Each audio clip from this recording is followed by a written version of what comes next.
Boa tarde! Eu sou o professor Tiago Teixeira e eu vou trabalhar hoje aqui Artes para o Enem. Esta live é uma iniciativa da SEDUC, da nossa Secretaria da Educação do Estado do Ceará, por meio da CODED-SED, a Coordenadoria de Centro de Educação à Distância. Bem, hoje eu vou falar um tema bem legal para vocês, que se chama Artes no Enem, parte 1. Porque, na verdade, pessoal, quando a gente trabalha artes para o Enem, a gente tem que acabar um pouco com essa visão reducionista, né? A gente trabalha arte para a vida. O Enem veio aí nos dar um toque de como ficar diante do objeto artístico. Mas temos vários procedimentos. Eu vou procurar ser bem objetivo nesse momento, para que você, aluno que esteja em casa agora, possa ter uma técnica. Para tudo existe uma técnica, né? Então, o momento agora é para você se concentrar, tá bom? Então, aí você está vendo Arte no Enem, parte 1, porque existem outras técnicas. Hoje nós vamos trabalhar com a técnica chamada o que vê, o que diz, como diz. Essa técnica vem funcionando bem durante a interpretação textual envolvendo objetos artísticos das diversas linguagens, tá? Então, o que vê? Eu preciso parar para pensar. O que vê? Qual a linguagem artística que vê? Né? O que diz? O que é essa linguagem artística? O que o artista nos transmite? Como diz? Qual o processo usado pelo artista? Faz diferença a gente fazer essas três perguntas? Fazem muita diferença, porque essas três perguntas elas podem se transformar, por exemplo, nos enunciados das questões. Linguagem artística tem a ver com as artes, e as artes, nós temos várias artes. Nós temos aí a arquitetura, a escultura, nós temos a pintura, a dança, a literatura, né? Nós vamos ter o cinema, que é, inclusive, uma das últimas artes visuais, né? E a literatura e o teatro também, como as artes dentro das 7 artes, né? Lembrando que o teatro, antigamente, ele era estudado dentro da literatura, né? Depois da década de 20, assim, que os atores, eles saíram um pouco do texto literário, né? Até porque o teatro surgiu, não precisava ter texto. Quem lembra aí do mito do deus Dioniso sabe do que eu estou falando.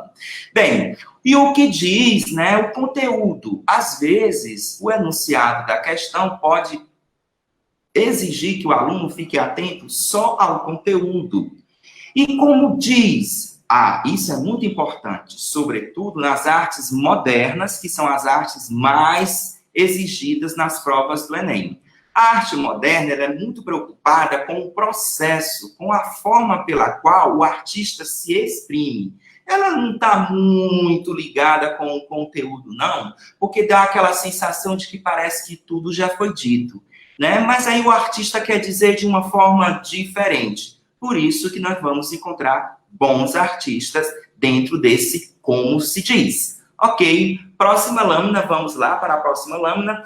E aí eu trouxe para a gente esquentar um pouquinho esse momento, esquentar literalmente, um poema de minha autoria. É um poema, como vocês estão podendo ler, é um poema meu, e eu que escrevi, entendeu? Aí o pessoal quiser dar uma curtida, quiser interagir aí, conversar. Vamos aplicar aquela técnica do que você vê, o que se diz e o como se diz. Tá, vamos lá. Veja só para esse texto. Sobra, sol, soube, sobral. É um poema baseado aí um pouco no concretismo, né, da literatura. O que eu vejo? Eu vejo um poema, lógico, um poema porque está escrito em palavras. Então, que linguagem é essa? Literatura, óbvio. O que ela me diz? O que o artista quis dizer aí? Ele quis dizer sobra, sol, soube, sobral. Sabe aquele que dizer que Sobral tá frio? Que Sobral tá quente? O Sobral tá muito quente. Né? A gente pode fazer a interpretação aí do sobe, Sobral. Perceba que nas palavras, a palavra Sobral, né? O poeta usou aí as letras da palavra Sobral para compor o poema. Então, ele tem uma etimologia, né? Uma falsa etimologia, porque Sobral não significa isso, mas ele fez uma brincadeira com a cidade, né? Sobral, ele quer dizer que é muito quente. Aí eu chamo a atenção agora aplicando aquela regra. Para este poeta, para esta arte, chama mais atenção o que se diz ou como se diz? Então, o enunciado de uma questão do Enem, de repente, ela pode trazer nos seus distratores Sobral, uma cidade quente. E tá certo, o poema está dizendo isso, né? Mas o enunciado pode espertamente querer que você, aluno, fique atento ao processo que o artista se utilizou, né? Como ele disse. Né? E é isso muito mais interessante nesse texto, e mais tarde a professora Glória, professora bem bonita, que vem daqui a pouco conversar com vocês, ela vai explicar um pouco sobre funções da linguagem. Esse texto, por exemplo, traz uma função da linguagem também centrada na função poética, onde a mensagem, a forma, né, chama mais atenção do que o conteúdo. Então, bem, só foi um exercício para a gente aplicar aquela técnica do que você vê, o que se diz e como se diz. Ok? Próxima lâmina. Bem, essa aqui é uma questão, todo mundo conhece o famoso quadro da Guernica, né? A Guernica, e aí vem uma aula, né? Essa é uma questão de Enem, sempre o enunciado traz uma pequena aula, né, para o aluno ir se contextualizando. Daí a gente fala que a questão do Enem é uma questão contextualizada, ela não está fora de um contexto, e aí ela vem dentro desse contexto trazendo informações para ajudar o aluno a se localizar. Poxa, professor, mas eu estudei pouco sobre esse quadro, estudei pouco sobre vanguardas europeias, por exemplo. Estou frito nessa prova? Calma aí, vamos lá aplicar aquela técnica. O que você vê? Uma tela. O que ela diz? E como ela diz? Bem, o enunciado, se você prestar bem o enunciado, preste bem atenção, está dizendo que o pintor espanhol Pablo Picasso, autor desta tela, né, um dos mais valorizados no mundo artístico, tanto em termos financeiros quanto históricos, criou a obra Guernica, em protesto ao ataque aéreo à pequena cidade basca do mesmo nome. Puxa, não estudei nada de história. Vou me dar mal? Calma aí, respira fundo. A obra, feita para integrar o Salão Internacional de Artes Plásticas de Paris, percorreu toda a Europa, chegando aos Estados Unidos da América e instalando-se no MoMA, de onde sairia apenas em 1981. Esta obra cubista apresenta elementos plásticos identificados pelo...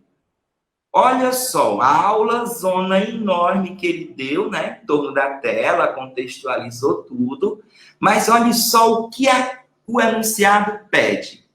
Quer saber se ela é cubista, se ela é de vanguarda? Quer saber se foi no contexto da Segunda Guerra? Não. Vamos aplicar qual das perguntas? Essa obra cubista apresenta elementos plásticos. É o que diz? Não. É como se diz.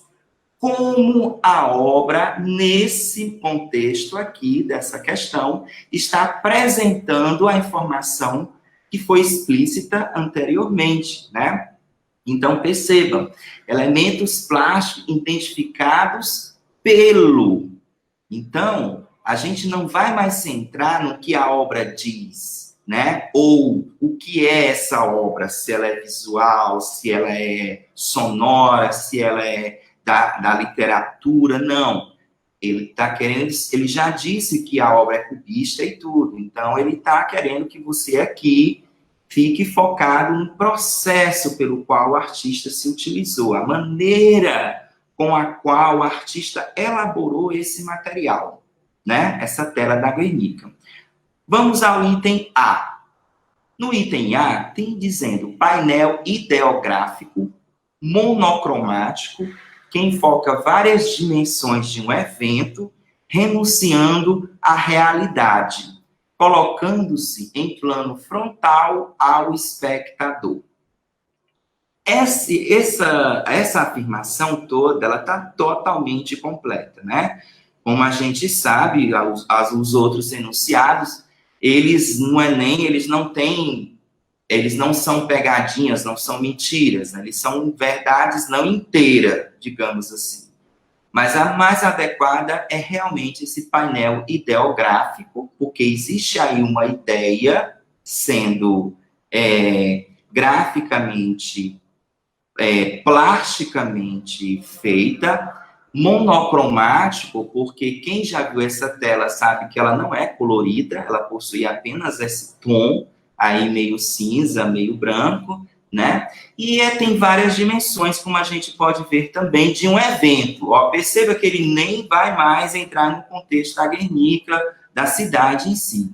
Renunciando à realidade, no sentido de que essa obra, ela não tem um realismo, né? A gente percebe aí, uma coisa bem desconfigurada, com várias misturas de vários elementos, né? E plano frontal, né? Ao espectador, esse plano de frente. Não sei se vocês recordam, mas as pinturas, as pinturas clássicas, elas têm um plano que nós chamamos de perspectiva, né? Quem sabe aqui na mente, quem já viu uma Mona Lisa do Da Vinci, por exemplo, vê o fundo, tipo o fundo aqui, que tem aqui, ó, né? O pintor, ele vê esse fundo, né? E aqui é como se as figuras estivessem sem fundos, como se eu não pudesse passar por detrás desses elementos todos.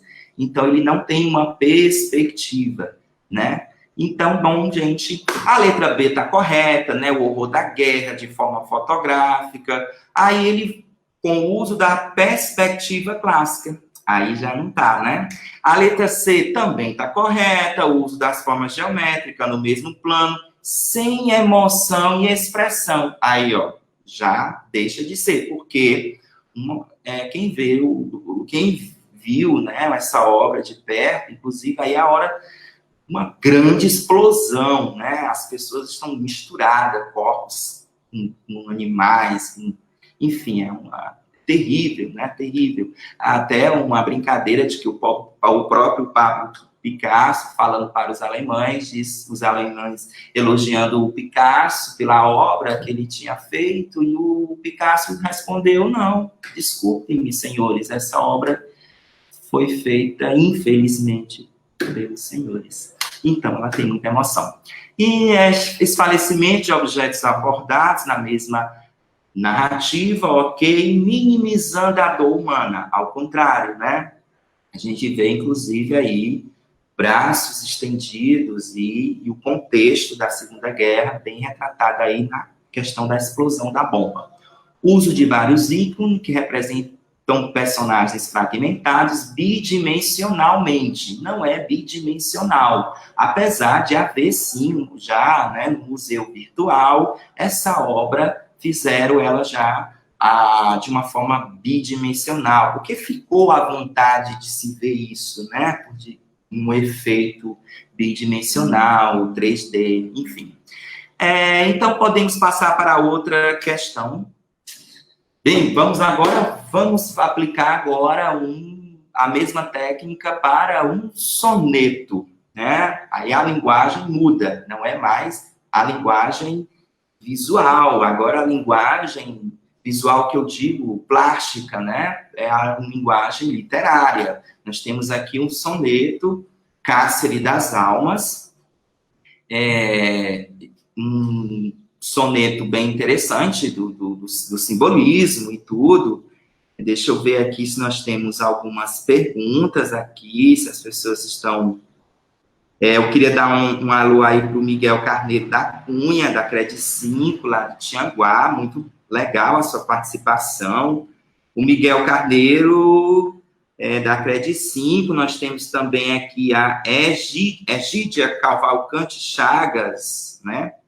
Helenita, muito bom. Nós temos aqui uma participação de russas, né? Russas. Da EM Manuel Matoso Filho, é a Daniele Guerra. Espero que vocês estejam curtindo aí essa live e podem também fazer perguntas de alguma coisa que não ficou muito clara aqui diante dessa técnica que eu estou passando para vocês, né? O que se vê, o que se diz e como se diz. Voltando a ela, vamos lá. Os elementos formais e temáticos relacionados ao contexto cultural do simbolismo, encontrados no poema Cárcere das Almas, de Cruz e Souza, são. Bem, aí o enunciado realmente não quer saber o que é, essa obra, a gente não está querendo saber o que é, não está querendo saber o processo de construção desta obra, e aí ele está querendo saber o que essa obra diz. Aí, de fato, a gente precisa ter aquele sentimento, aquela subjetividade da interpretação e seguir as pistas do eu lírico, né? Toda alma no cárcere anda presa. Nossa, esse verso é pesado, né? Toda alma no cárcere anda presa.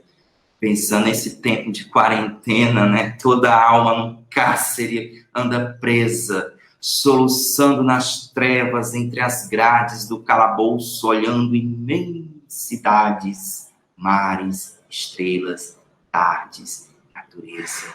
Que bonito isso, né? Já pensou se você pudesse desenhar esta alma? Imagina você, esta alma presa num cárcere privado, né? Ela mesma.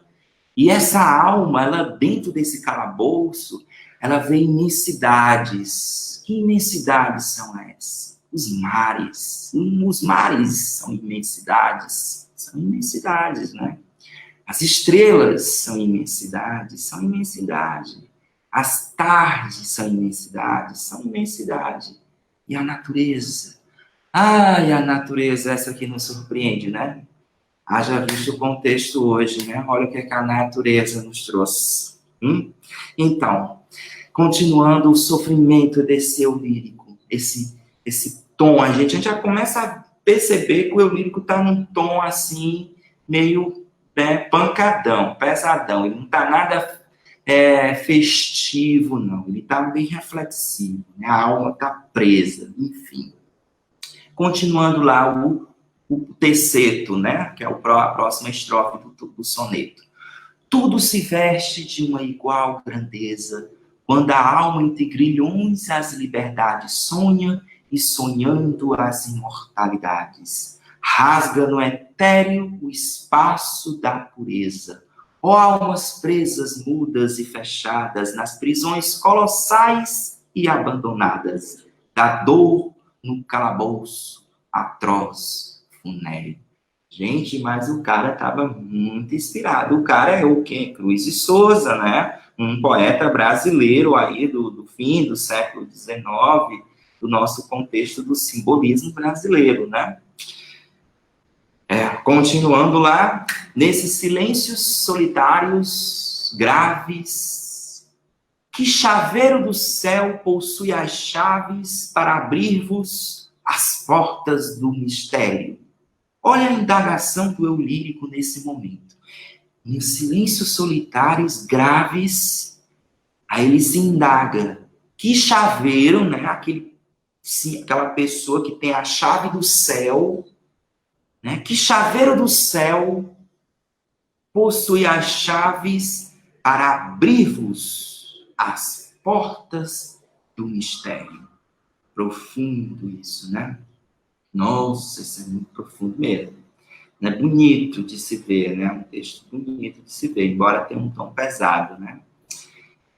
Então, gente, diante de toda essa análise do soneto, né? A gente vê aí o soneto bastante fúnebre. E outra coisa interessante nesse soneto é que os simbolistas, na época, quiseram transformar a literatura em música, né? Você percebe nesses versos uma certa sonoridade intencional, né? Vamos ver, só rever essa última estrofe. Nesses silêncios solitários graves, que chaveiro do céu possui as chaves para abrir-vos as portas do mistério, né? Mistério. Então, aí, uma aliteração que a gente chamaria, né? Bem, se o enunciado quisesse alguma coisa do processo, né? Então, a gente poderia, de repente, olhar para os versos. Mas ele quer uma questão mais do tema, né? Do conteúdo, do tema mesmo, que o soneto está dizendo, certo? Bem, então vamos lá. A opção pela abordagem, linguagens simples e diretas de temas filosóficos. Realmente nós temos aí temas filosóficos, né? A minha alma presa, existencial, tudo. Mas não tem nada de linguagem simples, né? A gente vê aí, inclusive, palavras com uma certa dificuldade de entendimento direto, e muito menos a forma como o verso está organizado, né? Então, não, é a letra A. A prevalência do lirismo amoroso, né? Nós não temos aí o tema do amor, né? Talvez a gente possa ter outro tema aí, solidão, sofrimento, né? O próprio sentimento de angústia do existir, né? Porque o poeta quer se libertar, mas não tem como sair desse arcabouço, né? Enfim. O refinamento estético da forma poética e o tratamento metafísico dos temas universais. Bem, aí a gente vê na letra C uma verdade completa, né, sobre esse texto, né? Realmente existe um refinamento estético, as sílabas estão bem divididas, trata-se de um soneto, então isso é muito importante, a gente vê que há esse refinamento estético, e quem lembra das aulas de literatura do professor, eu me refiro aqui muito aos alunos do terceiro ano, que estão aí à porta, brevemente irão fazer o Enem, né? Sabe que o simbolismo, ele trouxe essa volta do soneto também, né? Esse soneto bem mais um tom místico, espiritual, né? Que a gente chama até de neo-romântico, novo romantismo, ou romantismo moderno, assim podemos eventualmente dizer, certo? A evidente preocupação do eu lírico com a realidade social, né? A realidade social, nós não temos aí nenhum tema social, né? Pelo contrário, a gente tem um tema muito pessoal, né? Um tema intimista, um tema existencial e não social. Embora existam imagens poéticas inovadoras, né? Eu fico imaginando, gente, o que é as portas do mistério, né? Assim, a mente, a gente querer dar uma imagem, né? Para o que o soneto está dizendo, né? Interessante. Toda vez que a gente for ler um soneto, galerinha, a gente às vezes se preocupa muito em querer saber o significado de algumas palavras. E a gente se perde nessa busca, tá? Existia um autor, Exara Pondi, que ele nos dava um toque sobre a poesia, né? Ele dizia que a poesia ela tem uma vontade também de ser música e de ser imagem, né? E aí é impressionante como as poesias elas trazem uma imagem muito solta, né? Parece um sonho. Nesse caso aqui parece um sonho, né? E aí vocês lembram que o simbolismo ele tinha um pé no onírico, né? No ambiente do sonho, né? Quando vejo você se ver dentro de um cárcere, olhando os mares, depois você já está em outro lugar, né? Então, esses espaços que vão se despontuando da realidade, é muito parecido com um sonho, né? Então, esses poetas, eles traduzem também, levam isso para a palavra, para a poesia. Lembrando que poesia, né, quando a gente diz o que é poesia, a gente acredita, de todas as definições, que poesia é beleza, né? E quando eu falo beleza, eu não estou falando de boniteza. Uma coisa é o bonito, outra coisa é o belo. Qual a diferença tão óbvia disso? O belo, gente, é aquilo que nos comove, né? É aquilo que nos humaniza, tá bom? Por isso, existem obras bonitas? Existem obras feias? Existem. Na questão anterior, a gente viu uma obra feia, né? Uma bomba explodindo, um momento ali, todo mundo fragmentado. Aquela cena é feia, mas ela é bela, porque ela nos comove. Então, o que é arte necessariamente? A arte é tudo aquilo que tem poesia, ou seja, beleza. Se não tiver beleza, é tudo menos arte. Próxima questão, se der tempo mais aí, porque daqui a pouco a professora Glória está vindo aí com mais dicas de interpretação de leitura. E continuando aqui com mais um objeto artístico literário, nós temos um poema do Manuel Bandeira, né, outro poeta modernista, e que se chama Canção do Vento e da Minha Vida. Né? O vento varria as folhas, o vento varria os frutos, o vento varria as flores, e a minha vida ficava cada vez mais cheia de frutos, de flores, de folhas. O vento varria os sonhos e varria as amizades, o vento varria as mulheres, e a minha vida ficava cada vez mais cheia de afetos e de mulheres. O vento varria os meses e varria os teus sorrisos. O vento varria tudo e a minha vida ficava cada vez mais cheia de tudo. Olha que legal, que expertise do Manuel Bandeira, né? Trazer daí um pouco a experiência, né? A vida como experiência. O vento leva tudo, o tempo leva tudo. Na verdade, eu tinha uns cabelos maiores, o vento levou, quando eu digo, né, eu tinha cachos, o vento levou os cachos, estou cada vez mais jovem. Brincadeira. Então, vamos lá, pessoal. Na estruturação do texto.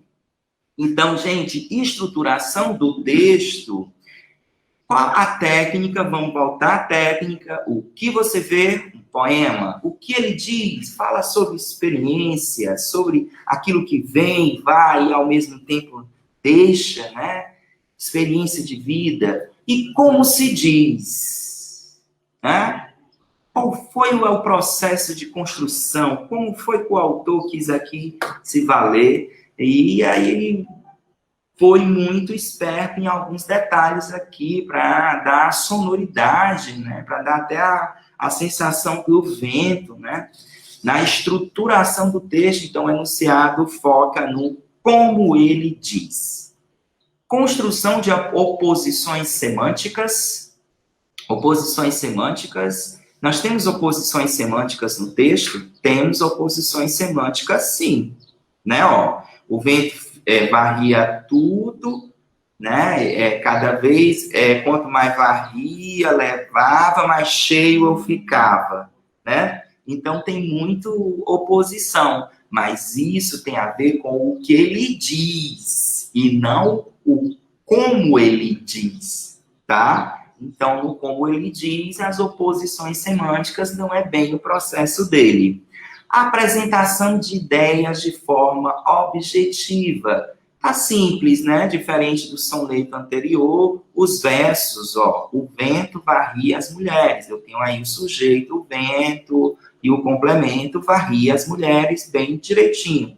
Mas isso daí tem a ver com a estruturação do texto, mas tem a ver, sobretudo, com o conteúdo, ideias, apresentações de ideias. E o que o texto quer é saber a forma como ele foi construído, não é o que ele está querendo dizer, né? O emprego de recorrentes figuras de linguagem, como o eufemismo, né? Na estruturação, a gente sabe que a figura de linguagem, ela também está na ideia, no como o autor se utiliza, né? E não tem a estruturação do texto não está baseada na figura de linguagem do eufemismo, né? Ela está baseada, o eufemismo, ele complementa uma ideia, o conteúdo de um texto, né? Ele intensifica o conteúdo de um texto. Ele ainda não está na forma, né? Tanto é que o eufemismo é estudado como figura do pensamento, né? A figura de linguagem do pensamento, e não uma figura de sintaxe, né? Nós estamos aqui olhando mais para a estrutura, ou seja, aquilo que seria da ordem mais forma do poema, tá? Então, repetição de sons de construção sintática semelhante. Construções sintáticas, tá aí. O achado do nosso legado. Construções sintáticas. Estruturação do texto, construções sintáticas, repetição de sons. Olha, o vento varria, o vento varria, o vento varria, o vento varria. Vocês percebem a literação, né?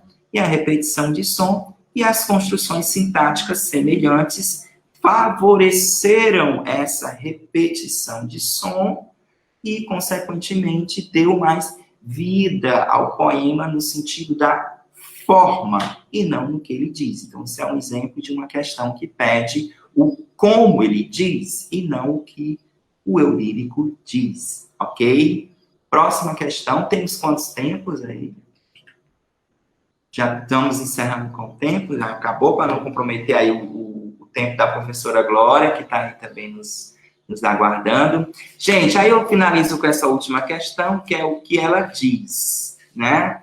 E aí é uma questão do que vocês veem abertamente, que nós temos no texto 1, uma foto. Eu sei porque está escrito na legenda. Outra dica, fique muito atento nas legendas desses textos, porque às vezes o enunciado, a resposta para ele consta na legenda dos textos, tá?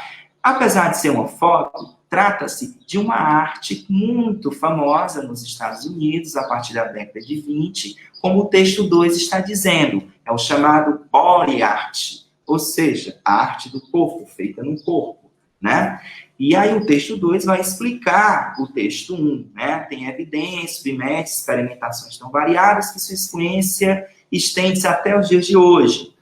Se na arte atual as possibilidades de investigação do corpo parecem ilimitadas, pode-se escolher entre representar, apresentar ou ainda apenas evocar o corpo. Isso ocorre graças ao legado dos artistas pioneiros.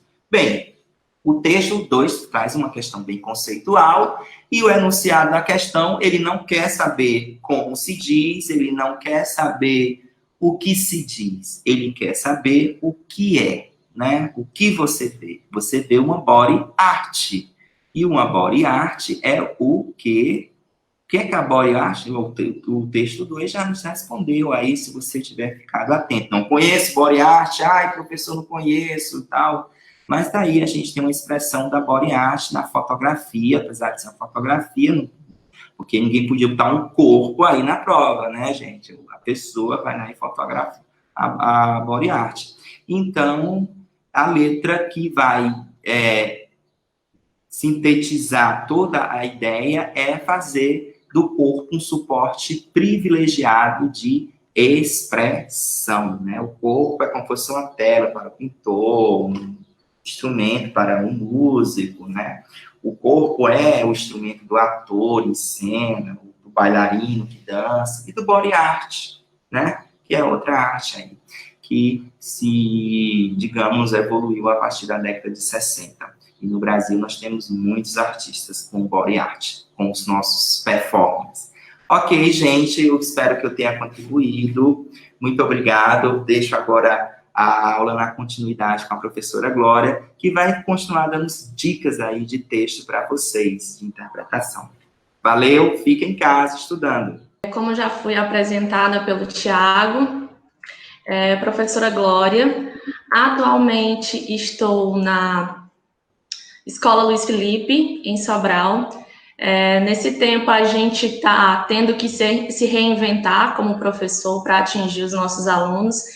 E eu encarei esse desafio, agradeço o convite da CRED, a oportunidade, a estrutura que a equipe do SED proporcionou para esse momento. E eu costumo dizer que o Tiago está sendo o coração dessa aula, e eu vou mais para a parte objetiva, digamos assim. Então, a gente vai trabalhar algumas dicas referentes a questões de funções da linguagem, focando principalmente nas competências 6, 7 e 8 de linguagens e códigos, trabalhando questões do Enem. Para começar, é importante a gente relembrar alguns conceitos, principalmente no que se refere à língua, linguagem. E a função da linguagem, ela está intimamente ligada aos elementos da comunicação dentro da teoria da comunicação. Então, para que haja comunicação, é necessário que existam esses elementos. Emissor, o receptor, a mensagem, o código, o canal e o referente. Por que é importante a gente relembrar esses conceitos? Porque cada função da linguagem vai estar focada em um deles. Nessa situação de comunicação em que a gente está agora, eu vou procurar ilustrar para os alunos como se encaixaria cada um desses elementos, e após isso a gente vai ver as funções da linguagem. Então, o emissor, nessa situação de comunicação, sou eu que estou emitindo a mensagem para os alunos que estão assistindo.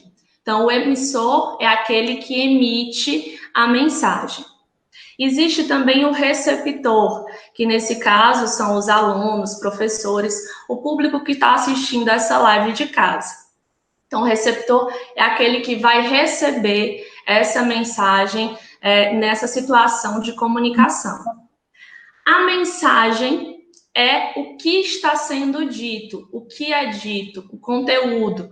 Então, nesse contexto em que a gente está agora, a mensagem seria questões do Enem, análise de questões do Enem, dicas de interpretação textual.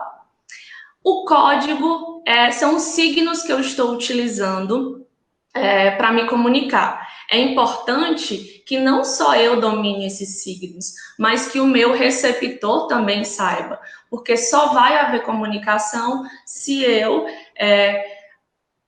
souber esses signos e também o meu receptor. O canal é o meio em que essa mensagem ela é transmitida. Nessa situação, o canal vai ser a internet, né? É ele que está levando essa transmissão de vídeo do emissor, que sou eu, para o receptor, que são vocês. E o referente, que é o meu assunto, o contexto dessa comunicação, que são as funções da linguagem. Cada função, como eu disse, vai estar focada em um elemento da comunicação. A função emotiva ou expressiva, também pode ser chamada assim, vai estar focada no emissor, nas emoções dele, na subjetividade dele, no que ele está sentindo, geralmente com o uso da primeira pessoa. A função apelativa, também chamada de conativa, ela está focada no receptor. Então, vão ser geralmente textos em que eu procuro convencer o meu receptor de algo, persuadi-lo. A função poética, como o Tiago adiantou lá na poesia belíssima, concreta que ele fez, é quando eu trabalho a mensagem para construir, falando sobre a própria língua. Por isso o nome metalinguística. A função fática vai estar focada no canal, geralmente em testar esse canal de comunicação, se a mensagem está de fato chegando a esse receptor. E a função referencial vai estar ligada intimamente ao referente, geralmente com textos de informações objetiva, com dados, pesquisas. Então, assim, retomando esses conceitos, a gente segue para a nossa primeira questão. A nossa primeira questão vai ser da competência 7, que pede que a gente confronte opiniões, e trabalhando a habilidade 24, que é reconhecer as estratégias argumentativas presentes no texto. Então, aí a gente tem a letra de uma música de Gabriel Pensador. Até quando? Não adianta olhar para o céu com muita fé e pouca luta. Levanta aí que tem muito protesto para fazer. E muita greve. Você pode, você deve, pode crer. Não adianta olhar para o chão, virar a cara para não ver. Se liga aí que te botaram numa cruz e só porque Jesus sofreu não quer dizer que você tenha que sofrer. Então, tem até um pouco de sonoridade por se tratar da letra de uma música, e o comando da questão pede que a gente identifique as escolhas linguísticas feitas pelo autor, que vão conferir ao texto caráter atual pelo uso da linguagem própria da internet. É importante, o Tiago usou um termo que a gente, professor, elaborador de item, tá bem íntimo, mas que os alunos, que são o nosso público principal, podem não estar muito familiarizados, que é distrator, né? Etimologicamente, aquilo que distrai. São as alternativas em que não são certas. Como o Tiago também já adiantou, no Enem, elas estão quase certas, elas não são completamente para distrair. Então, caráter atual pelo uso da linguagem própria da internet. Posso dizer que tem o caráter atual? Sim, tem. Mas não tem o uso de uma linguagem própria da internet. É uma linguagem coloquial, acessível, mas não necessariamente de uso característico da internet. Cunho apelativo pela predominância de imagens metafóricas. Aí a gente tem apelativo, vai lembrar a função conativa, focada no interlocutor. Ele até tem o cunho apelativo, é meia verdade, porque ele instiga esse interlocutor de tomar uma atitude em relação à vida que ele está tendo. Porém, isso não se dá predominantemente através de imagens metafóricas. Relembrando metáfora, comparação implícita, tá? Então, também não seria a letra B. Letra C, tom de diálogo pela recorrência de gírias. Também não é completamente errado. Há esse tom de diálogo por chamar esse interlocutor, porém, não tem a recorrência de gírias. A gente vai ter essa expressão pode crer, para fazer, se liga, mas não são predominantes e nem recorrentes. É mais uma questão de fala coloquial mesmo. Espontaneidade pelo uso da linguagem coloquial. E aí a gente chega na nossa resposta correta. É isso que vem acontecer nesse texto. O texto é espontâneo por ser rápido, direto, se tratar de uma letra de música e usando a linguagem coloquial. E na última, a gente tem outro distrator, que seria originalidade pela concisão da linguagem. Concisão seria a síntese, né? E o que a gente percebe no texto é essa repetição do eu lírico em instigar esse receptor para fazer alguma coisa. Então, não seria verdadeiramente conciso.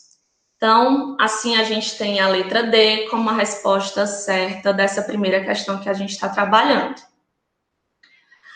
Agora a gente vai para a segunda questão, referente à competência 7, ainda pedindo da gente o confronto de opiniões, e agora com a habilidade 21, que é reconhecer recursos verbais e não verbais persuasivos. Então, a gente tem um texto retirado de um anúncio da internet. Minha aparência faz sucesso, não posso deixar de frisar. Possui design arredondado. Recebo muitos elogios por minhas curvas. Tenho a melhor relação capacidade por altura. Meu sistema Frost Free cuida do degelo. Venho com bar expert no freezer. A bebida entra quente e eu a devolvo gelada. Com meu compartimento extra frio, faço maravilhas. Resfrio rapidamente tudo que você colocar lá. Venho ainda com porta-garrafas, espaço para latas, gavetão de legumes, cestos para ovos, fruteira e mais. Sou todo perfeito, por dentro e por fora. Um texto aí que quem lê já reconhece que se trata de um refrigerador, uma geladeira, né? E vamos lá ao comando da questão. O texto acima pertence ao gênero anúncio, embora haja nele uma característica incomum ao gênero. E qual é essa característica?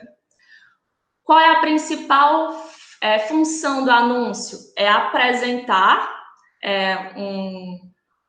uma empresa, um produto de forma criativa, certo? Só que isso geralmente acontece em terceira pessoa. No anúncio, o produto ele é apresentado, ele não se apresenta. Então, com essa dica, a gente vai aí voltar às funções da linguagem e vai ver qual é essa característica em comum ao gênero anúncio. Letra A. Uma forte incoerência entre possuo design arredondado e o exibicionismo de sou todo perfeito por dentro e por fora. Não existe aí incoerência, no caso, contraste, diferença, oposição entre possuir um design arredondado e sou todo perfeito por dentro e por fora. Então, não seria a letra A. B. Frequente omissão do sujeito, que o torna vago, com problemas de coesão.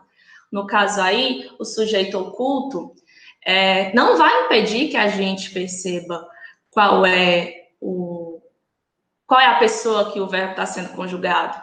Minha aparência faz sucesso, não posso, eu não posso, possuo design arredondado, eu possuo.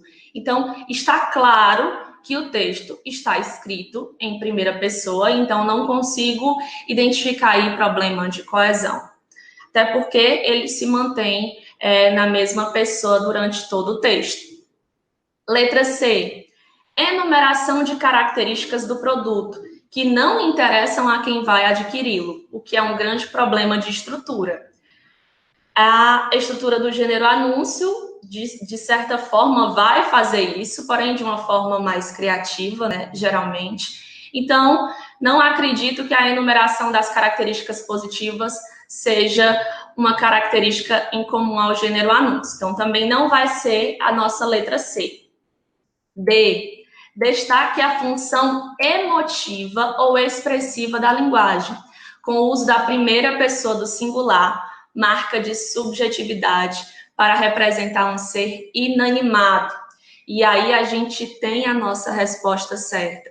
Então, o gênero anúncio, que geralmente está dentro da função fática conativa, em que eu coloco o meu receptor como foco a fim de persuadi-lo, convencê-lo, aí está sendo usada a função emotiva ou expressiva. Então, coloco esse meu elemento anunciado como o ser central, o emissor da comunicação, e ele vai falar dele mesmo, das suas características positivas. Então, isso seria a característica em comum ao gênero anúncio, repetindo, porque geralmente é o uso da função fática, conativa, e aí está sendo usada a função emotiva.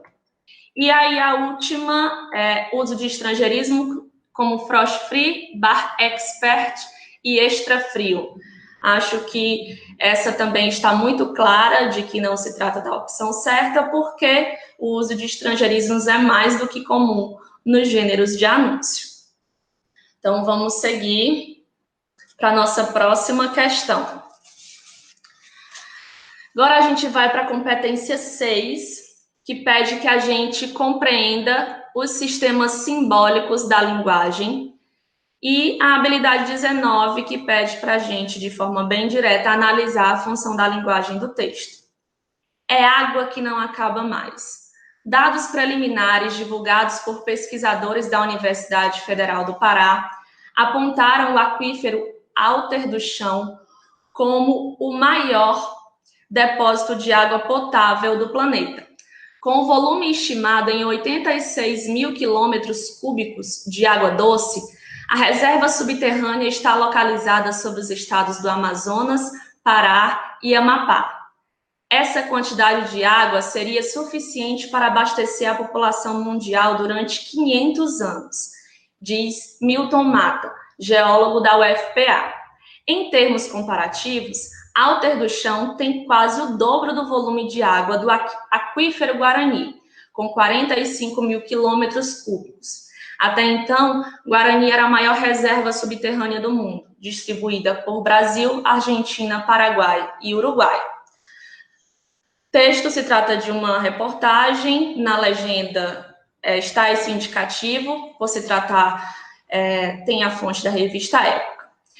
E o comando da questão diz: essa notícia, publicada em uma revista de grande circulação, apresenta resultados de uma pesquisa científica realizada por uma universidade brasileira. Nessa situação específica de comunicação, a função referencial da linguagem predomina. Então, ele já está identificando qual é a função presente no texto. Ele quer saber de você por que é essa a função da linguagem. Que características existem no texto que comprovem essa afirmação? Porque o autor do texto prioriza as suas opiniões baseadas em fatos. Eu posso basear informações através das minhas opiniões. A própria questão, ela está contraditória, né? Então, não seria a resposta certa. Os aspectos objetivos e precisos do texto.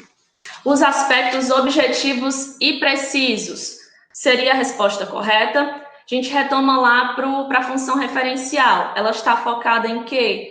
No referente, no assunto, no contexto da informação. Como eu sei que a função referencial está presente no texto? Quando esse texto passa fatos, dados que podem ser comprovados de forma objetiva, certo? Então, a gente vê que seria essa a resposta certa dessa questão. C. Elementos de persuasão do leitor. A gente poderia descartar porque a gente viu até na questão anterior que os elementos de persuasão estão ligados à função conativa, certo? D. Os elementos estéticos na construção do texto. Também não seria possível afirmar, porque a função referencial ela não está ligada com a subjetividade, e sim, como diz a letra B, a alternativa certa, a objetividade das informações repassadas. E os aspectos subjetivos da mencionada pesquisa. Não existe pesquisa subjetiva, não é? Então, também seria uma alternativa incorreta. A gente tem a letra B como alternativa certa. Então, passando para frente, porque o coração é do Tiago, aqui a gente é objetivo. Vamos lá para a nossa última questão, que é ainda na competência 6, mas agora dentro da habilidade 18, que é identificar o tema e a estrutura do texto de diferentes gêneros, certo?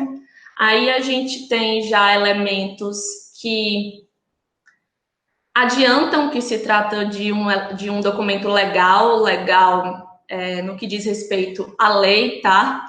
Então, vamos lá. Artigo 2º. Considera-se criança, para os efeitos desta lei, a pessoa até 12 anos de idade incompletos e adolescente, aquela entre 12 e 18 anos de idade. Artigo 3º. A criança e o adolescente gozam de todos os direitos fundamentais inerentes à pessoa humana, sem prejuízo da proteção integral que se trata esta lei, assegurando-se-lhes por lei ou por outros meios todas as oportunidades e facilidades, a fim de lhes facultar o desenvolvimento físico, mental, moral, espiritual e social, em condições de liberdade e de dignidade. Artigo 4º, é devido à família, da comunidade, da sociedade em geral e do poder público assegurar com absoluta prioridade a efetivação dos direitos referentes à vida, à saúde, à alimentação, à educação, ao esporte, ao lazer, à profissionalização, à cultura, à dignidade, ao respeito, à liberdade e à convivência familiar e comunitária. Agora vamos ao comando da questão. Para cumprir sua função social, vamos reparar aí, função social intimamente ligada aos gêneros, o Estatuto da Criança e do Adolescente apresenta características próprias desse gênero, quanto ao uso da língua e da composição textual. Entre essas características, destaca-se o emprego de... Vamos voltar lá. Qual seria a função social do Estatuto da Criança e do Adolescente? Regulamentar, disciplinar o tratamento dado às crianças e adolescentes. E quando ele diz aí, quanto ao uso da língua e a composição textual, entre essas características, a gente vai destacar o emprego de quê? A. Repetição vocabular para facilitar o entendimento.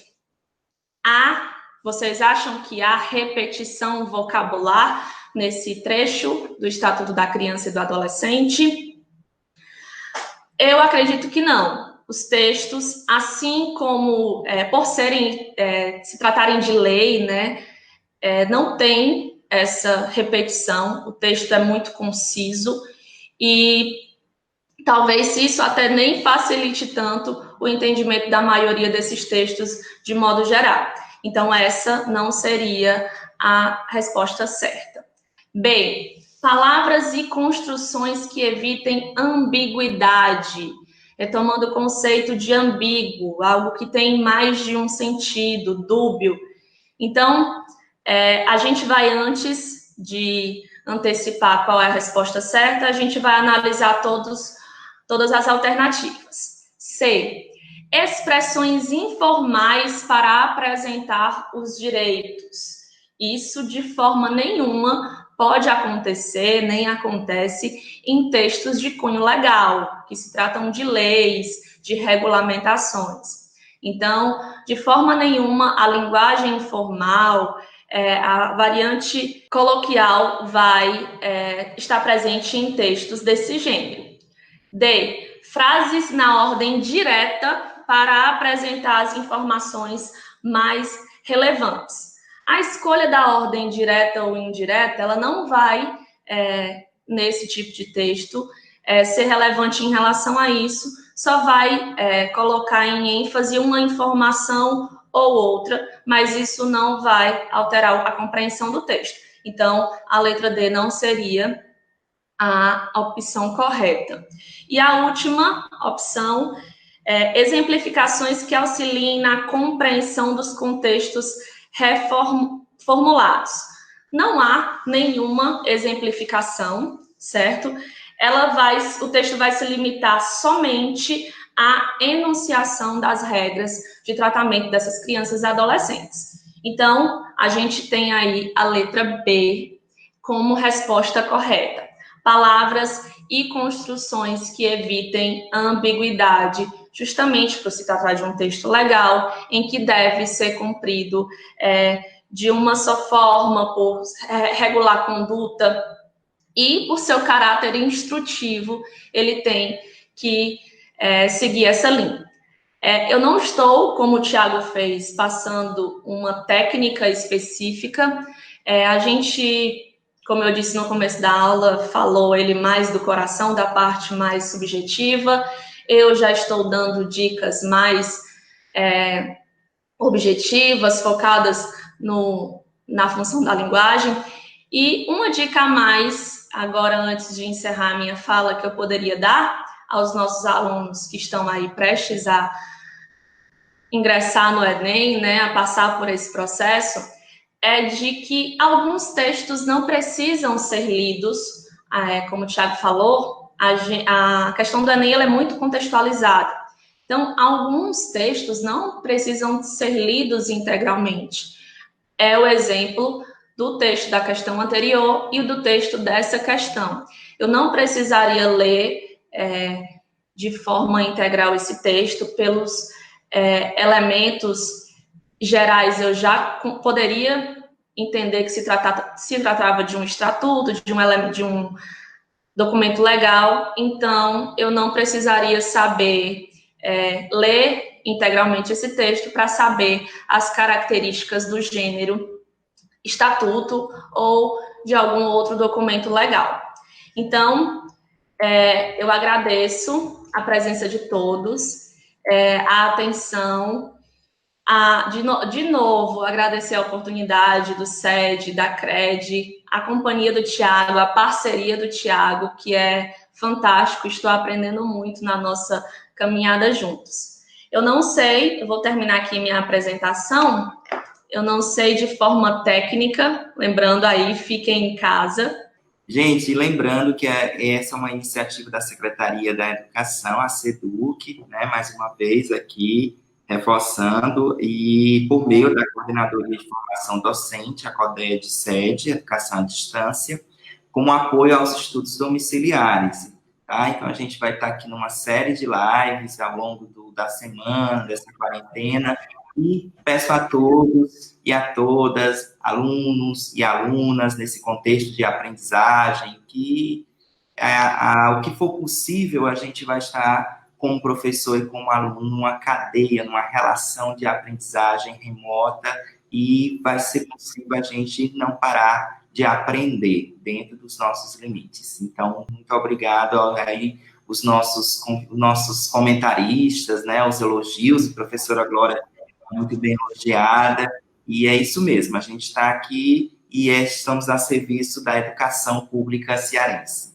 Abraços, até mais.